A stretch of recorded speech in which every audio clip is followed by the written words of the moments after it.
What is going on, everyone? Welcome back to a brand new Football Manager 2016 experiments video. Now today we are looking at a potential transfer, Roberto Pereyra moving from Juventus to Watford.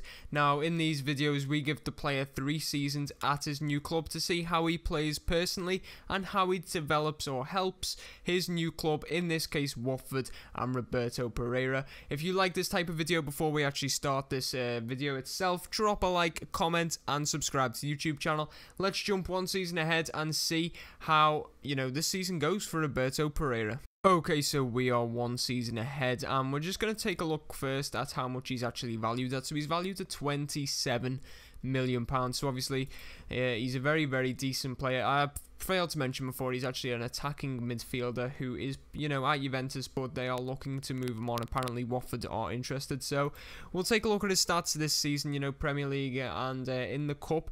So in the Premier League, he actually played all 38 games and started every single match, which is very, very impressive indeed.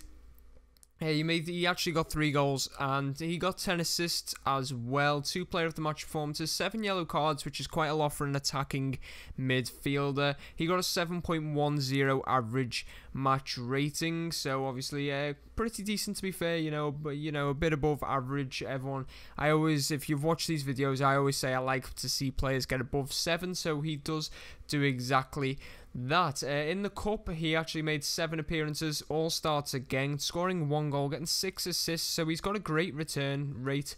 He got 1 yellow card and a 7.51 average match rating, so again, a very high average match rating for Roberto Pereyra. He actually made 4 appearances for Argentina, I believe he's from. I hope he is. All of them were from the bench, and he got a 6.90 average match rating, so not great there, but obviously, performances from the bench, you're never really going to have the highest of match ratings. I'm just going to check he's Argentinian. Yes, he is.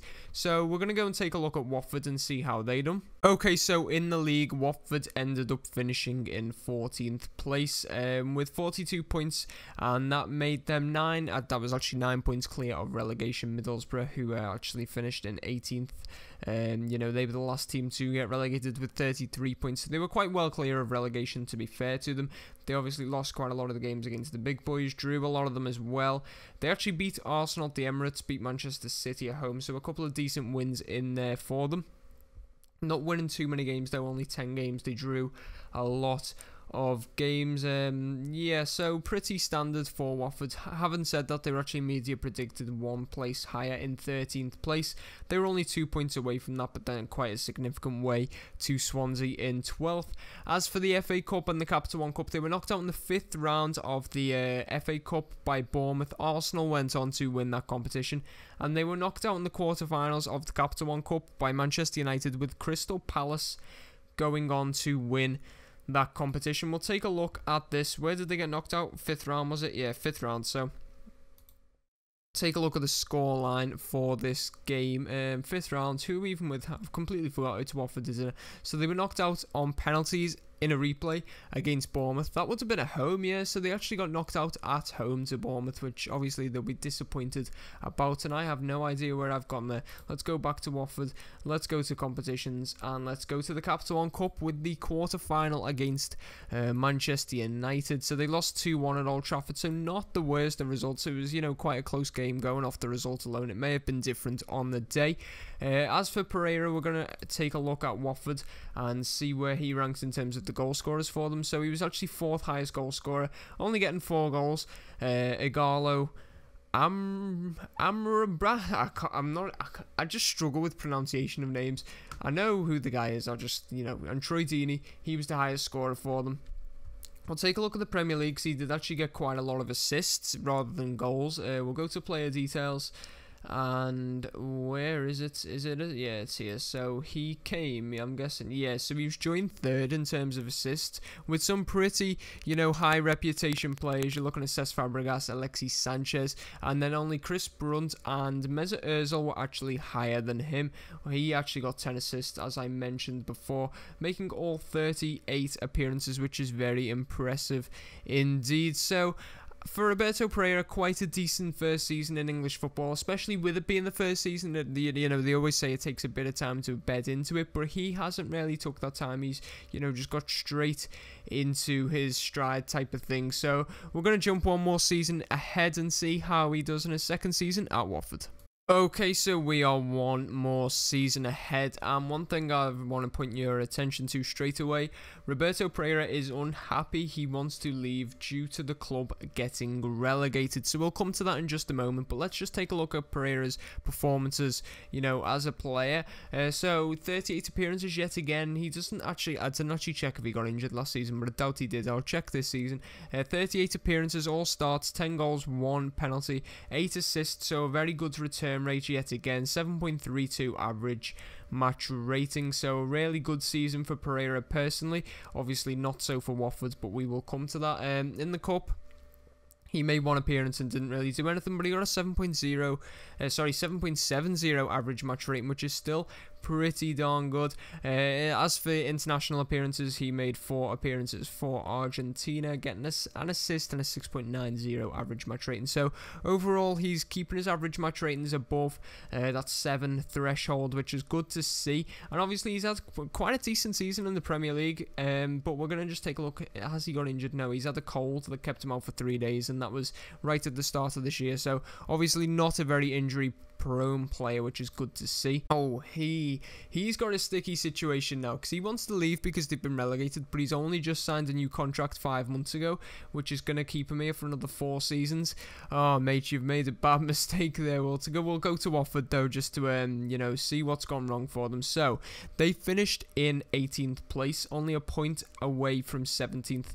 Were they in 17th? No, they were actually, to be fair, they were bottom of the league for a large part of the season, then started to climb away from that. Obviously, only finishing 4 points ahead of the eventual bottom place team of Hull City. They didn't win many games. Having said that, though, they didn't win many games. They beat Chelsea at home, they beat Tottenham at home, and they also beat Manchester City away from home. So, you know, they're doing well against the decent teams. They drew against City at home. And obviously, Leicester City are in there as well. But then they lost 23 games, which is the most defeats anyone had in the entire league. They were eventually, not that it matters whatsoever because they weren't going for the league title, but they were 55 points away from eventual winners Manchester United. They were media predicted 13th, but they've gone down in 18th, so obviously a very disappointing season for Watford. In the FA Cup, they were knocked out in the 3rd round, so the first round that they do enter the tournament by Derby County. We'll take a look at that in just a moment. And in the Capital One Cup, they were knocked out in the 2nd round. Again, the first round that they do actually enter by Coventry City. Liverpool going on to win both tournaments. So we'll just take a look at this 3rd round exit to, who was this? Who were they defeated by? We're looking for Watford. Watford, they're going to be in this type of colour. Watford, am I just being completely blind? Watford, come on. How have I not seen them? There they are. So Derby, they actually lost at home to Derby. Wow, so that makes it even worse. 2-1 on the day. They weren't a goal behind, equalised within 60 seconds, but then went on to concede another goal after half-time. And we'll take a look at the game against Coventry City in the second round. There's going to be a lot of teams again, so apologies for not being able to. Actually, I found them quite fast. There was a 1-0 defeat away from home at, what's their stadium called? The name escapes me. It is the Ricoh Arena. So obviously disappointing season, very disappointing season for Watford. I'd imagine the manager's been sacked. So during this time, they've actually gone through a number of managers. So they've actually gone through quite a numerous amount of managers. They've had 2 managers this season and a caretaker manager, but both of the permanent time managers have been sacked. So Walter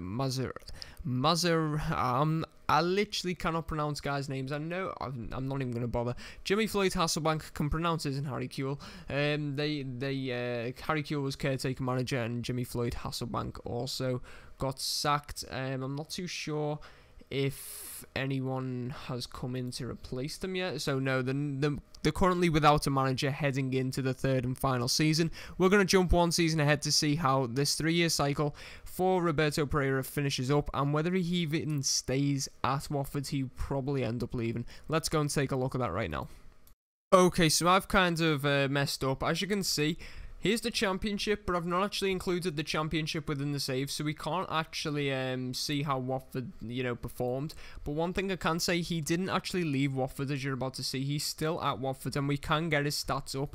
We'll take a look at his value. His value's only gone down ever so slightly. £24 million for a player in the championship is absolutely crazy. We'll take a look at his stats, though. So he made 39 appearances in the league, only getting 1 goal, which is really disappointing, especially being in the championship. He did get 14 assists, which obviously makes up for it a bit, but you're still expecting a lot more from this type of player. He's been at Juventus, he's been at Udinese, he's played in the Premier League and performed consistently at a high level. You'd expect better from him. As for his average match rating in the league, 6.84. So yet again, you're gonna be expecting a bit more from him, especially compared to the average match ratings he's put in over the previous 2 seasons in the league, in the cup. More to the point, he made 9 appearances, getting 2 goals and 3 assists. So that's more like the return rate you'd expect. But even still, the average match rating is still significantly down, 6.94. So it's probably not quite where you'd want it to be. Overall, 6.86 average match rating, so definitely not reaching the heights you'd expect him to. Let's take a look if he picked up an injury. So yet again, no injuries whatsoever. Is he still unhappy? Yeah, he wants to move to a bigger club.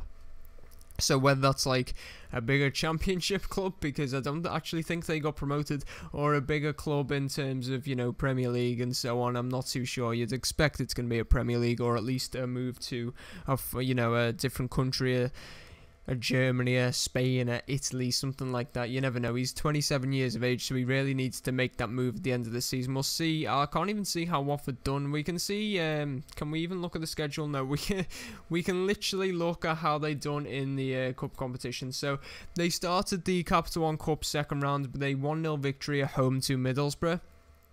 And then this shows, the quality that they do have. Obviously, Chelsea would have had a rotated team, but they actually beat Chelsea 1-0 at home in the Capital One Cup, followed by a 3-1 defeat at home to West Brom. So obviously mixed fortunes there for the Capital One Cup. But they actually had quite an exciting, route in the FA Cup.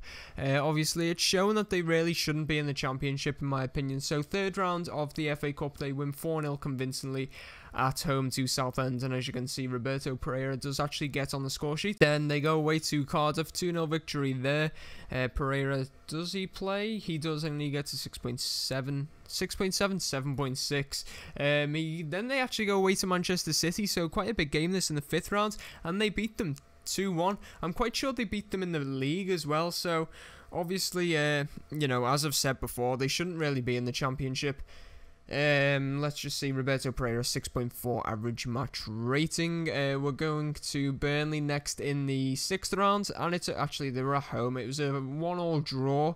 Roberto Pereyra, did he play? 7.2, and then they actually play the replay at Turf Moor, and they win that game 2-1 away from home. 7.0 average match rating for Roberto Pereyra, so obviously keeping it very consistent in the FA Cup. Then obviously they get faced with a huge task of going to Wembley against Tottenham, so another London club, and they play what you'd imagine to be a close match. Actually, can we see it? Yes, we can see this one. Actually, Tottenham, it's actually a close match, and Roberto Pereyra getting a 6.4 average match rating, so not living up to the hype in the semi-final on the big stage at Wembley. But obviously you'd like to have think that Watford should be back in the Premier League, but I don't know if they have. I can find out, can't I, if they've come back up. So they haven't came back up, as you can see. Norwich won, Cardiff were runners-up, and then Sheffield Wednesday finished 3rd, and then they actually went on to win the playoffs. So we're not too sure where Watford finished, but all we do know is they've not come back up. I can pretty much guarantee they've not been relegated either, so you can rule that out. Watford stay in the Championship, and Roberto Pereyra is looking for a new club. But that is all for this video. If you have enjoyed it, be sure to drop a like, comment down below, and subscribe to the YouTube channel. It is always much appreciated. Thank you all for watching. Until next time, goodbye.